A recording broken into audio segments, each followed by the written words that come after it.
दीपक कैला बरियारी नाच दिल नया साड़ी ओही उठवा पतलिया नदी ताना मारी मदन मनी से राकेश से भी भइनी रजमन खोरे राजा तनी जाई ना बहरिया टूटता बदन तोरे खोरे राजा तनी जाई ना बहरिया छोड़े भी होई गइले भोरे राजा तनी जाई ना बहरिया। अब तो कमर के नीचे भी उठला ये छोटी तहरा चोटी से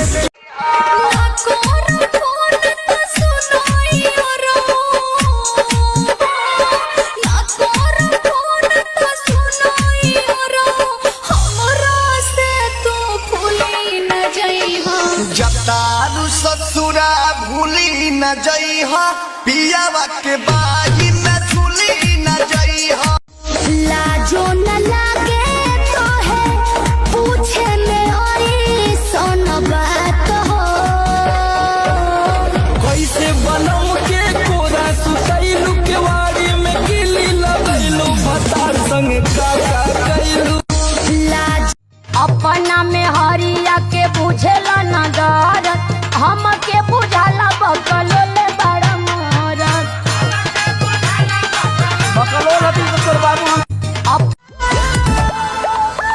जब कहिला जाए के परदेश गोरी तोहर फूल जाला मुहर में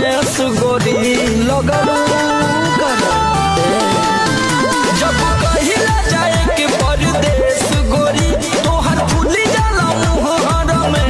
गोरी तू तो सोचलू तोहरे में घुलल रही तोहर लुगावे